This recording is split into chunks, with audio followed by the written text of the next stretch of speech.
Guys, another haul video here of comics. Just wanted to catch up with some stuff that I have got over the past year. So there's a couple piles in here. The first is from a vendor in a flea market, Daniel Hall at Mad Cat Comics. Good stuff. His costs are always or the prices are always really good there. And he knew I was looking for these 2001: A Space Odysseys, so he put them aside, kept them aside for me until I was ready to get them, which is pretty cool. You gotta love that kind of thing. So this is Kirby 2001: A Space Odyssey number 1. This is number 3, which is the one that I got at first from him, which made me ask him to keep the other ones aside for me. Or I didn't even ask, actually, he just did it. So yeah, this Merrick guy. These are just awesome. I know a lot of people don't like the 70s Kirby stuff, but I take it. This guy is his mask is made out of tree bark. You get a lot of these 2-pagers.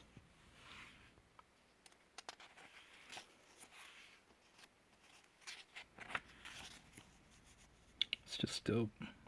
Far out kind of cosmic psychedelic stuff. So yeah, I'm looking forward to going through all these on a rainy day when the time's right. Number 4. So I'm missing number 2. 2001 number 5. Number 6. Number 7. Missing number 8 because that's a key first appearance of Machine Man, so that's a little bit harder to get. Number 10. Alien Worlds, Dave Stevens cover.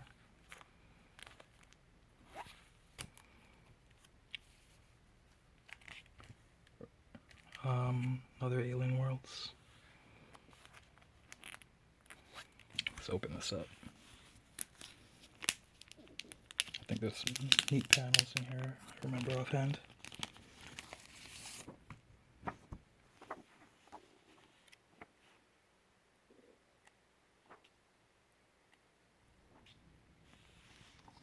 You want to see the girl from the cover.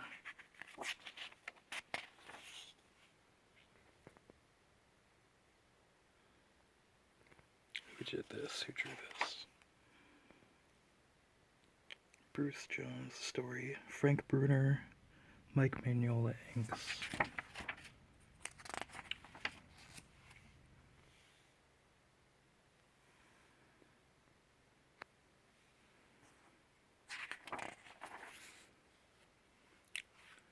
These are a little more like adult-oriented sci-fi. Same with like Twisted Tales, Tales of Terror.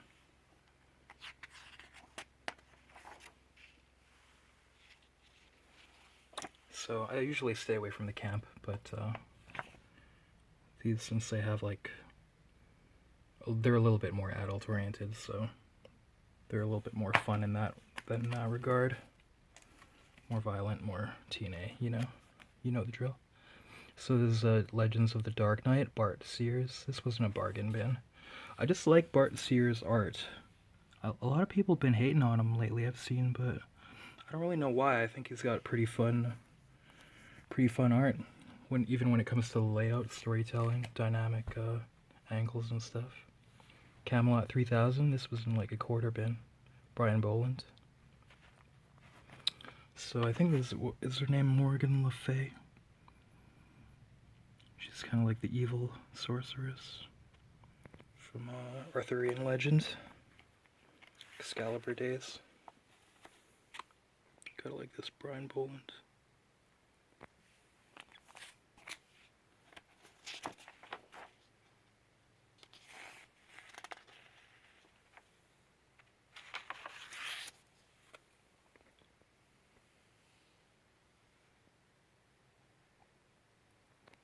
Yeah, it's like, if anything, even if I wanted to for the price, I could just like cut this up. Some pin-ups. I'm kind of trying to get these Dark Horse Presents with the original Sin City, just for the heck of it, just for fun. So that's Dark Horse Presents number 52. The issues around then will have the original Sin City. Devil Dinosaur number 6. These are kind of fun. I actually like this series quite a bit. It has like an innocent, fun quality, but it still has like some of the heaviness. You know, there's a lot of like there's like malevolent characters and stuff that the good guys have to butt heads against for sure. From Beyond the Unknown, number 19. This is like pretty campy stuff.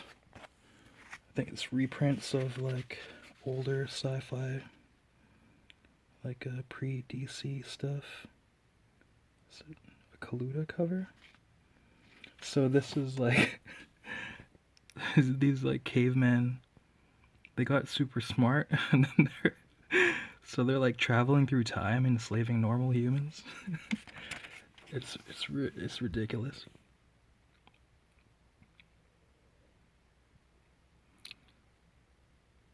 Grew more wise until soon. Fashioned himself a blowgun. So here they are in this cave. I invent motor vehicle that moves on wheels. Charted the sky on the map. The heat ray weapon. This caveman invented a laser.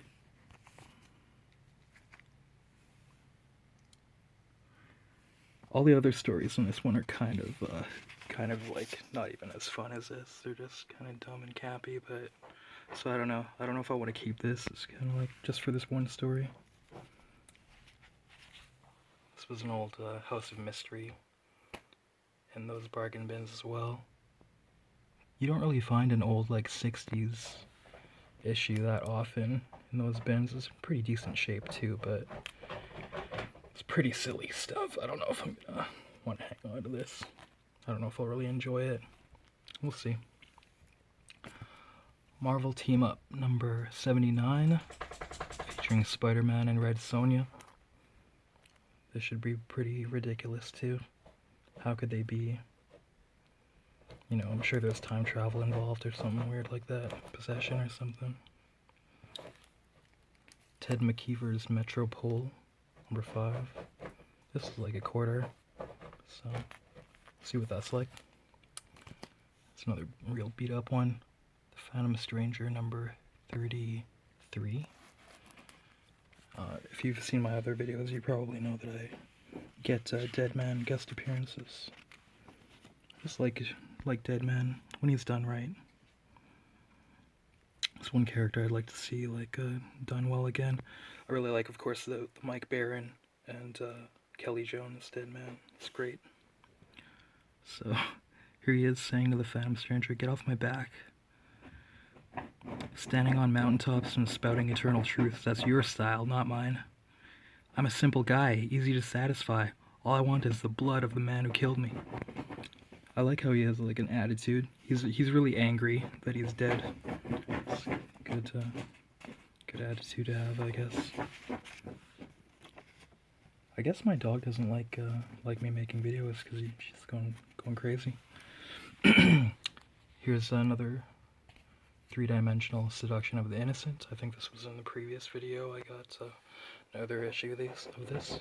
It's like 1950s reprints in 3D, pre-comic code. So that should be interesting.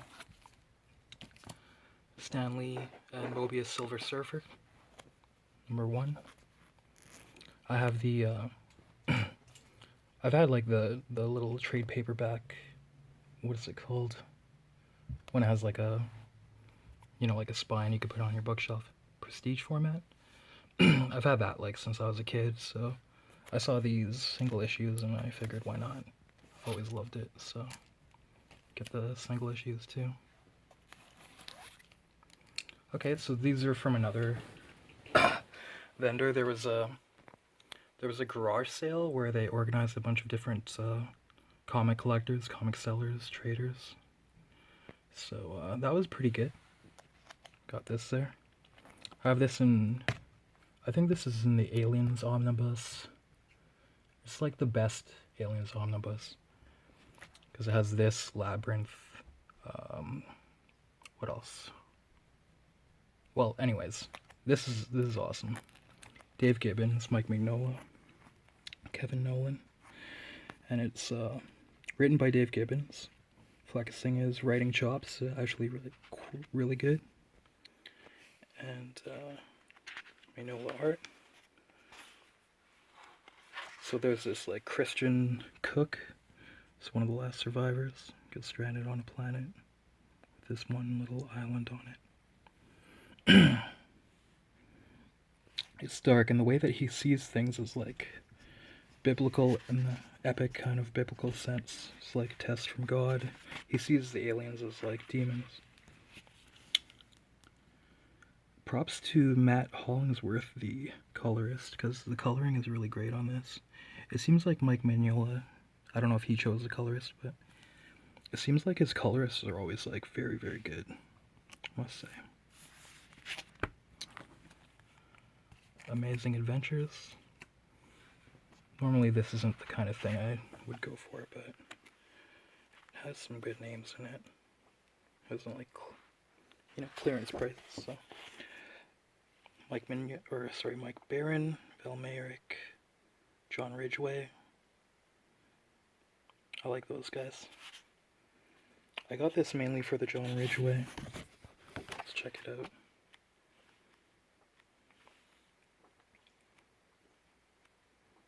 Yeah, like this, I'm not too fond of.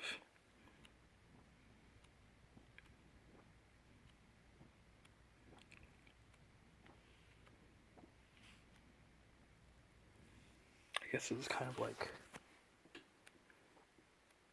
more of like fantasy or mythology. Or period pieces, maybe. It's a better way to describe it.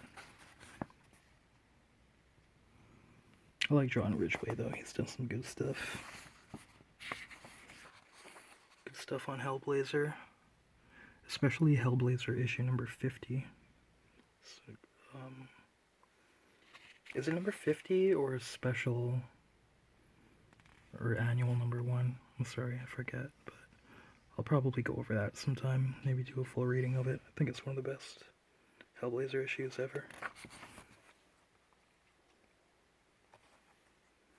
Also Age of Heroes with James Hudnall. He did, that's quite good. Nice like D&D style story.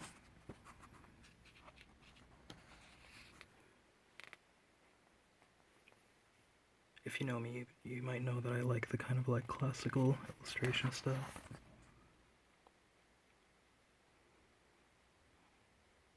Echoes of Prince Valiant style there.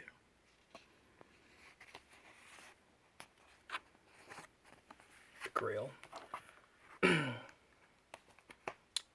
figured for the price I would try reading this again. I wasn't too keen on it when it came out, but after all these years, I'll try to read it again. What's it called again? Dark Knight Strikes Again? Yeah. Frank Miller and Lynn Varley.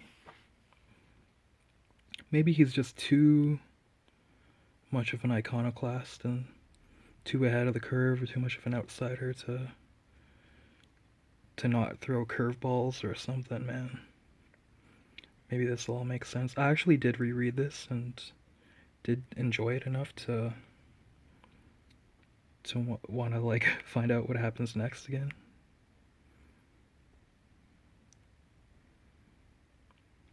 There's a cool post of someone like recolored some of this stuff using like the old kind of Lynn Varley style rather than like less modern, more flat, and it works good that way. Anyways, so Pirate Core number 1 is early Evan Dorkin stuff. Vroom Sacco is from this series. Never read this, but it'll be cool to see. Puma Blues by Mike Zulli. This is something that whenever I see them, I get them. It's really nice art. you can see.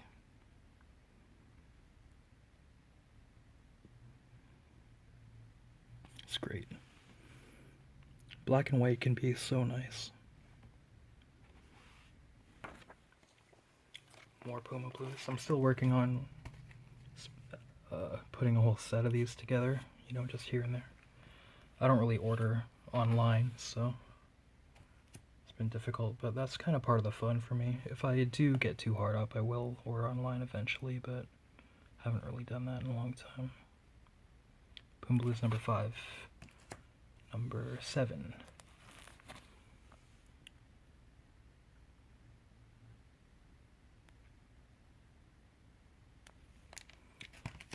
There were a couple of these Mike Baron Punisher trade or graphic novels.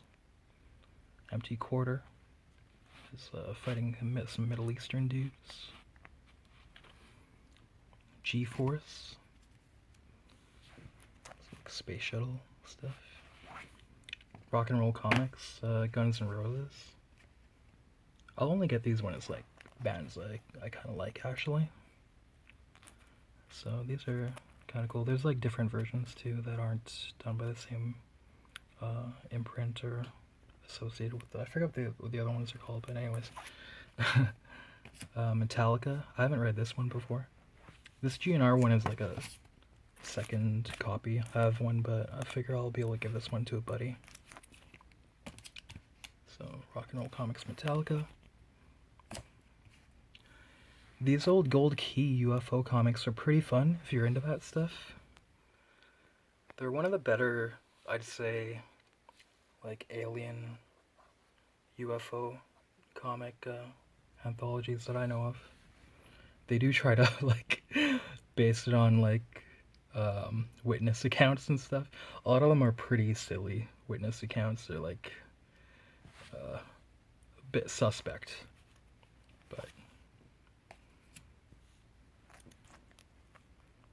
but there's some fun stuff in those.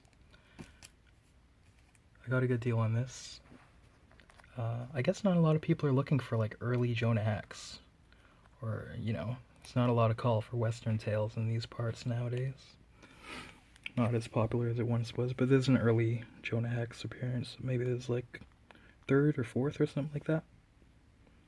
But I've read all of the like Joe R. Lansdale Jonah Hex stuff, and I gotta say I do enjoy this more.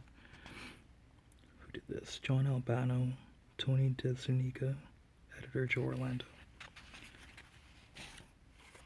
He's kind of like, of course, like a rogue, plays by his own rules, like outlaw, almost amoral, but maybe you'd say like chaotic neutral or with leanings towards chaotic good. But I like in these old ones because it seems like he is like a bit of a paranormal character. That he has like, there's some kind of, I don't know if he necessarily has paranormal powers, but once he like comes around, things kind of just start to get kind of weird. This art's cool too. I know the Joe R. Lansdale stuff is like with Timothy Truman, which is pretty nice art too.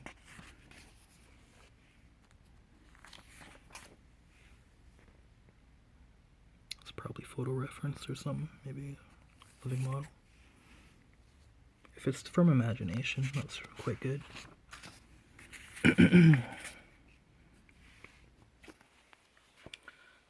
Got all these like, is this the full series?